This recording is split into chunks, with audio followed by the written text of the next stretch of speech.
southern Lebanon, targeting several areas along the border.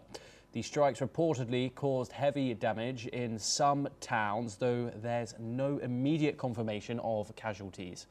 The attacks come amid rising tensions with Hezbollah and repeated cross-border exchanges in recent weeks between Hezbollah and the Israeli army. The escalation adds to growing fears that the conflict could widen beyond, with both sides trading warnings and increased military movement. For now, sources say that the situation remains volatile, with efforts by international mediators to prevent a broader confrontation continuing. We're now joined by Major General Gigi Davidi. He's an international relations and defence expert, and he joins us live from New Delhi. Of course, Major General, there have been continued strikes in Lebanon by the Israeli army, even since this ceasefire that was signed between Hezbollah and Israel back in November of last year. The situation, of course, does remain volatile. International mediators are, of course, trying to prevent a broader confrontation continuing.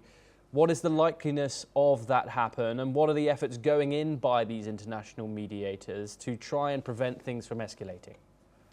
Well, Thomas, firstly, always a pleasure to be on the NewsX world. Well, as far as Israel is concerned, it has been very sensitive to the border on the north since Hezbollah have embedded in the southern Lebanon since 2006, and there have been very frequent skirmishes.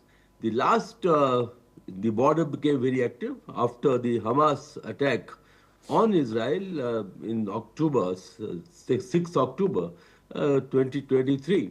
And a day later, this border also became very volatile because after all, the three, terrorist groups, that is Hezbollah on the north, Hamas in the west, and Houthis from Yemen, they pose a existential threat to Israel. Now, there was a ceasefire last year, as you mentioned, I think 27th of November, but this was not exactly a ceasefire. It was a pause because Hezbollah had been reduced on weekend, and therefore they had to come to the ceasefire. But now, as they have gained some more strength, they are very active out there, and Israelis have kept complaining and stating that Hezbollah is trying to fortify their positions, and they have been taking strikes basically to hit the Hezbollah bases. And in fact, since last year, after the ceasefire, there have been frequent violations, almost to the tune of 4,500. So the point I'm trying to make is that this is a very temporary pause, and the border remains very volatile, very fragile, and there have been frequent violations. But the point is that both sides blame each other. Well, the truth lies halfway. I think Israel is continuing to strike at the Hezbollah. At the same time, Hezbollah also is trying to gain strength. So therefore, I feel that this could escalate in case the international mediators are not able to control the situation, because the border is very fragile and both sides are actually very active to gain ground. And I think to that extent, it can escalate in case the international bodies are not able to supervise or control the escalation. Okay, Major General, do stay with us as we have further updates coming out of the region.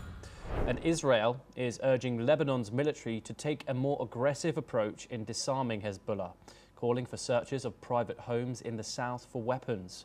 However, Lebanon's military leadership has rejected the demand, fearing it could spark civil strife and undermine its cautious but effective disarmament strategy.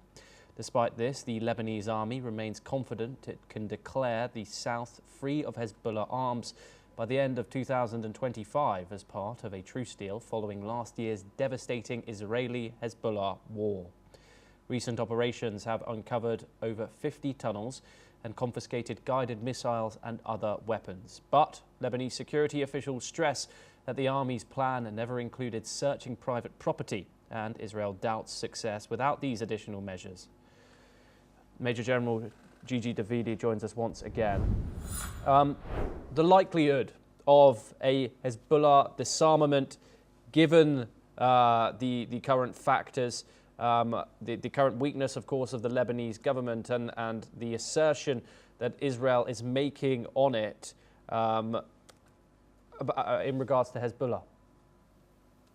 Well, first and foremost, Thomas, these outfits, the terrorist outfits, they operate in close conjunction with the civilian, habitats or the civilian support, and therefore it's very difficult to delineate between the terrorist organization and the civilian establishment or civilian localities, because they almost merge with the civilians and they operate from there.